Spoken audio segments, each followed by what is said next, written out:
Hindi siya makapagsalita. Hindi ko ma-explain yung... Hindi, masarap nga siya. Masarap. Good morning mga viewers.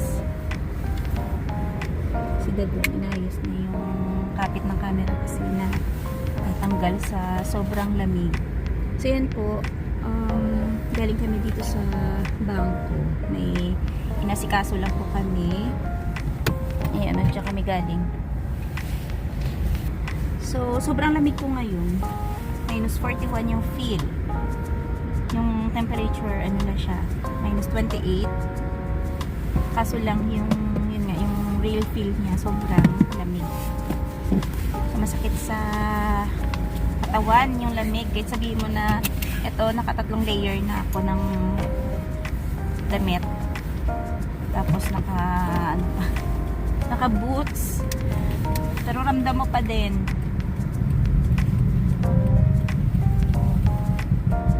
So ngayong taon, ito pa lang naman yung first na sobrang lamig po ng ating panahon. At bukas parang mas malala pa. Kasi bukas yung temperature pa lang bukas is parang minus 31. So paano pa yung real feel nun? Yung mga nakaraang linggo wala po halos mga tambak dito. Pero ngayon ayan oh, dahan-dahan ng tumataas yung tambak ng yelo sa paligid. At tingin ko hindi na ito malulusaw kasi tuloy-tuloy na malamig yung panahon. Pagkagandong panahon po, si Dadong talaga naisipan. Namimiss niya yung Pinas. Na pa? Namimiss namin yung init ng Pinas. Kasi nakakatuwa yung lalabas ka na yung ganito kalamig. Walang Importante. Oo. Talaga lumabas. Importante lang kasi may inayos na kami dun sa RBC. Kaya, ayan. Kahit na hindi ka aya-aya yung panahon sa labas, kailangan talagang umalis. So, mga ka-viewers, ayan oh. May naglalakad pa rin. Kahit sabihin mo na minus 41 ang feel. At labas pa yung kamay. Tindi nila, no pa? Tapang nila sa, ang lakas nila sa lamig. Ito na pinangalak yan. Oo nga.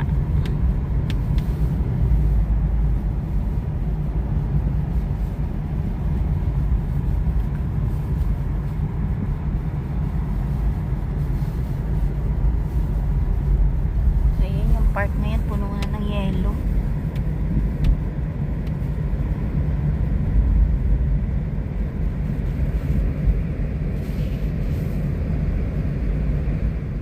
Viewers, pagkagandong sobrang lamig ang panahon, ayan, pinaplug namin yung sasakyan dito para pagka in-start namin hindi nahihirapan yung makina. Magkano lang yung nakatimer? Oo, naka-timer lang po siya. At least mga 2 hours before na start namin, ikaw na magbukas pa. Tapos yun nga, sabi namin yung wiper, pinataas namin para hindi dumikit yung yellow. Meron naman kaming pang cover sa sa windshield. Pero yun nga, kung hindi naman kasi ganun kalakas yung patak ng snow, hindi na namin nilalagay. Ayan oh, yan na yung ginawa nila ni Dadong kagabi. Ayan, diba, naging winter wonderland na po yung ating likod. So, dito na kami sa bahay. Hindi na kami bumili ng kape. Kasi nga, sobrang lamig. Dito na lang. Luto na lang, may kape naman tayo. May kape naman kami. Tapos may tinapay. So, luto na lang kayo ng palaman. At syempre, tipid pa, diba? Itlog, tsaka ham. Ang palaman. Carry na. Yan, buti na ayos ni Dadong yung handle ng pinto. Kasi, naputol. May lako na. Yan. Ewan ko. Check na kung nalak na daw niya yung sasakyan. Diyan lang, ay, na remote. Ako minsan ganyan din. Ay, hindi lang minsan, madalas. Kakalak ko lang yung sasakyan, tapos maya-maya, ilako ulit. Para sure. Tatanungan pa yan kami ni Denise. Madalas nagtatanungan kami ni Denise. Denise, nalak mo na ba yung sasakyan? Alam na kung anong gagawin natin ngayon. Magbe-bake ako ng cinnamon roll tsaka yung brioche bread. So, bali, isa lang po yung dough na gagamitin natin sa ngayon. Okay, dito ang syrup para to sa cinnamon roll natin. Ayan, lagyan natin dito sa ating baking pan. Bali, ano po to?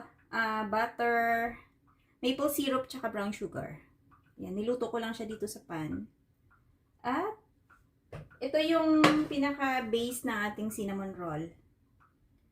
So, mamaya, pag okay na yung dough natin at malagyan na ng palaman, yung ating cinnamon roll, dito natin siya ilagay tsaka paalsahin bago natin siya i-bake. So, hatiin ko lang po siya sa dalawa.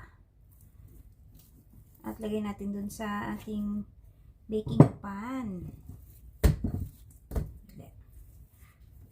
Ano muna natin siya. Ganda ng pagkaalsa niyo. Lagyan lang natin ng butter bago natin i-roll.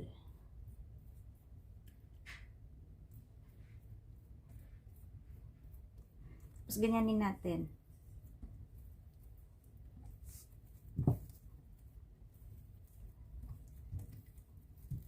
Ayan, mga ka-viewers, ganyan na siya. So, ilagay na natin dito sa ating baking pan.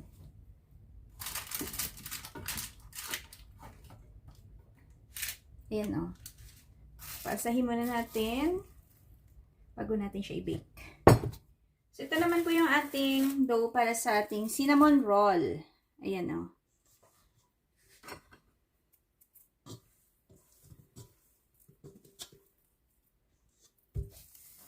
So, ayan po siya.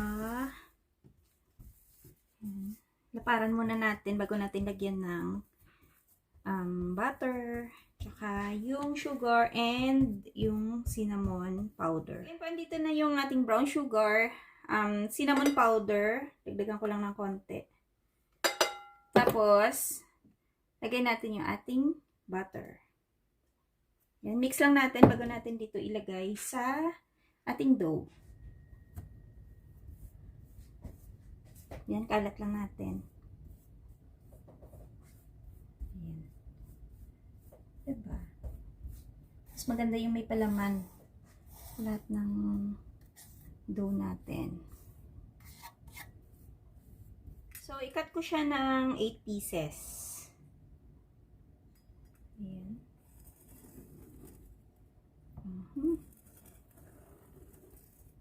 Ayan. Dito. Muna. Sana pumantay.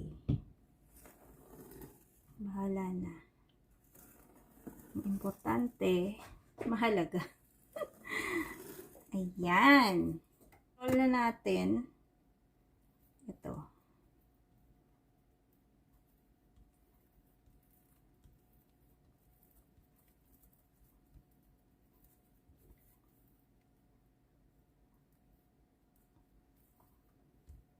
Ayan, ganyan po siya. Tapos ito po yung ating pan kanina na nilagyan ko ng syrup. Ayan, dito natin siya ilalagay.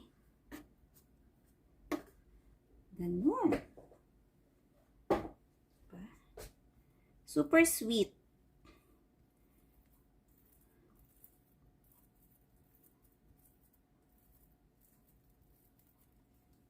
Nakakatuwa.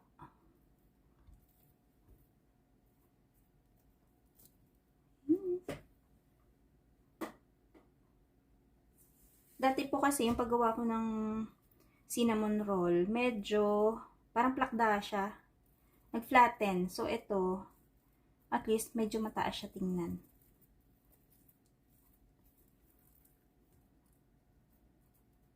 Ayan. Diyan na muna lahat. Para sabay-sabay ko nang ilagay sa ating baking pan. Hop, nadikit.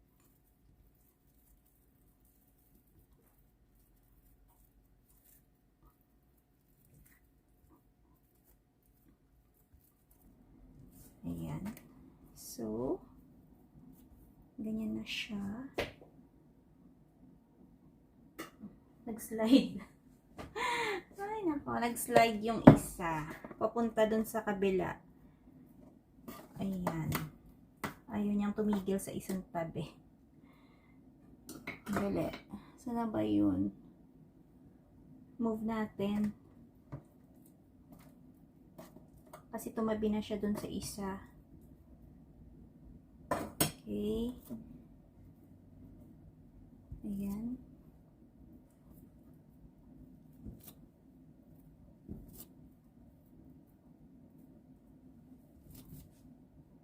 Ayan, ganyan po siya. Bale, 8 pieces ang ating nagawa. So, paalsahin muna natin siya mga ka-viewers at i-bake din natin.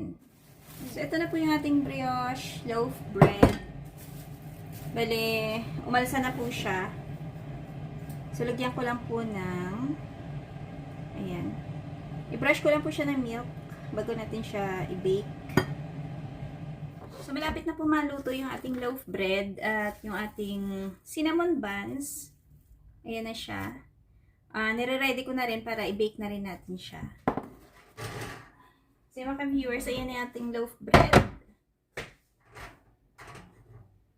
Init. So, ayan o. Naluto na yan. At isunod naman nating i-bake itong ating cinnamon buns.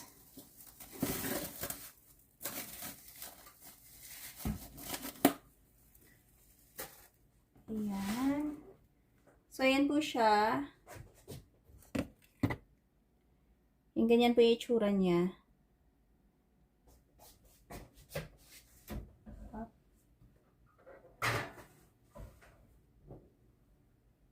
Yan! Sana masarap.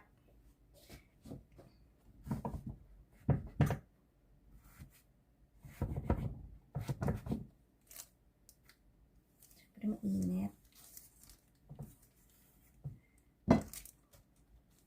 Oop. Ay, naku, ang ganda ng pagka-bake niya, mga ka-viewers. Ayan, oh. Lipat muna natin dito. Para hindi siya masobrahan, hindi siya ma-dry.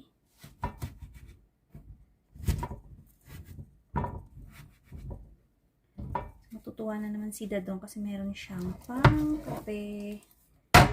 Gusto niya yung gatong bread eh. So, ayan. Oh. Move lang natin. Nung nakaraan kasi medyo dense yung gawa ko. So, ito ngayon, ayan, maganda siya. Parang malambot at hindi siya overbaked. Ayan. So, yun po, nalimutan ko. Dapat pala i-brush natin siya ng butter para hindi siya dry. Ayan. Mas maganda nga naman may butter na naka-brush sa taas. Diba? Mas lalo siyang masarap tingnan. So, ayan siya mga ka-viewers. May butter na. Nag-shine-shine na yung kanyang itsura.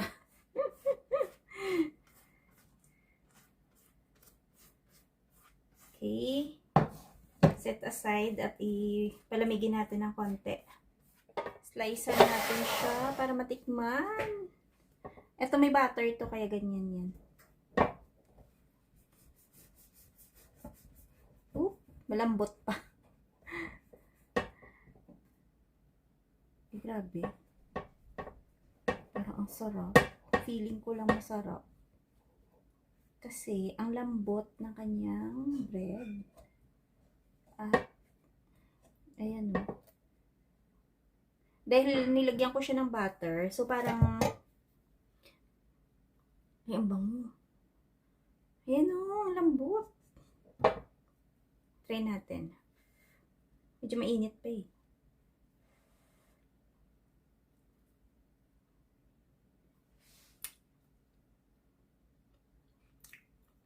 Sarap.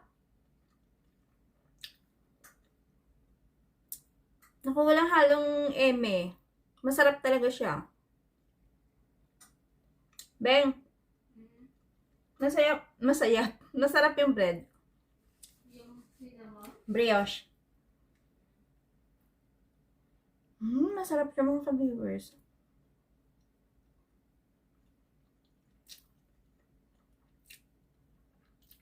So, na-bake ko siya ng mga up to 16 minutes. Ang sarap talaga. Kahit walang palaman, ang sarap po niya. Hala, nakakatuwa.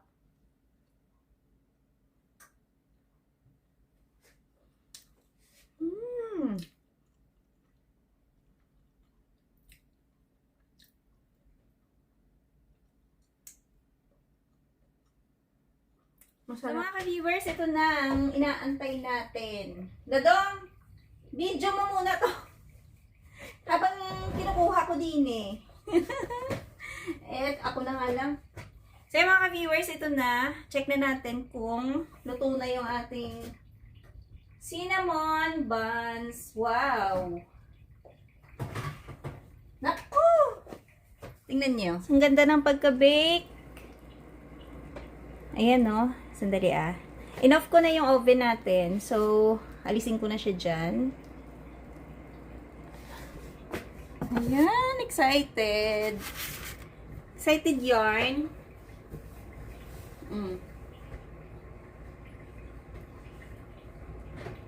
Ay, shucks. So, ayan po. Ang bango-bango. Hala, grabe ang bango. Diyan muna siya. Sarap yan. Ewan ko lang kung masarap. Hello mga ka-viewers, good evening. Ayan na naman po yung taga-tikim ko. Nakangiti na naman kasi alam niyang meron na naman siyang ipapare sa kape. Ah, yung caramel niya nag-ano. Nagtubig. Bumaba. Sandali. Hindi, iyaan mo lang siya muna naman. Oo, mababad muna, no? Pero mamaya, pag mainit pa kasi pa eh, no? Ayan yung caramel niya dito sa ilalim. Parang nagtubig kasi gawa ng may butter siya. Kasi pag na-dry to mamaya, mahirap na siyang i-flip.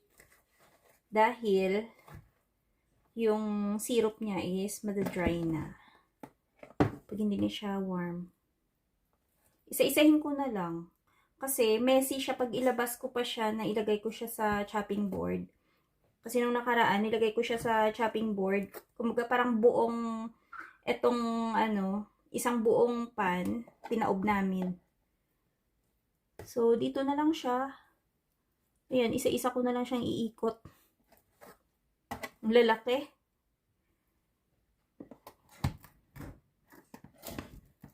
Sugar overload.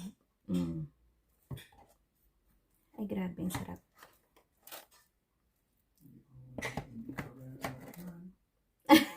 Mabango kasi. Hindi ko pa nga daw natikman. Sarap na daw ang sinasabi ko. Eh, syempre, alam kong masarap to.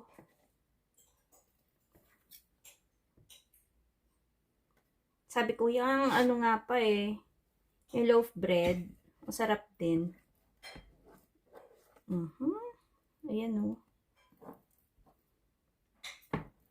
Diba, mga ka-viewers? Grabe. Super yummy tingnan.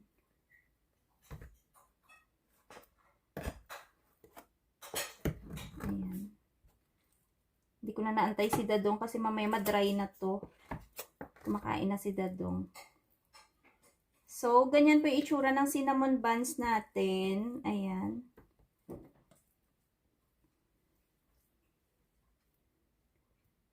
Ganyan. So, ayan, na-flip na po natin lahat yung ating cinnamon buns. Ayan, so, ito yung cinnamon buns na walang cream. So, bali yan, yung pinaka-topping niya, yung syrup sa ilalim at yun nga, finlip lang natin. Hindi lang ganun kaganda yung pagka-flip natin kasi medyo madami yung syrup. Ito pa yung itatry natin. At Ayan, oh. Hindi, pero Hati tayo pa. Pero masarap nga. Masarap nga siya. Diba nakagawa na ako nito dati? Moist. Moist siya. Same lang sila ng dough ng brioche. Yan. Ba't dyan ka sa likod ko? Ah. Ako mag ano. Ako mag-judge. Oh, ikaw muna. Pero moist niya siya. Alam mo yung binili natin sa ano? Sa Heritage. Oh, pero iba yun. Medyo ano yun pa. Ano yun, makunat. Try Masarap natin, yung mga dough nun. viewers.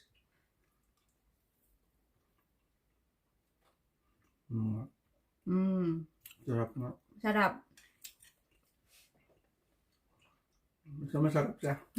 Hindi na Hindi ako- makasalita. Hindi ko ma-explain yung... Hindi, masarap nga siya. Masarap.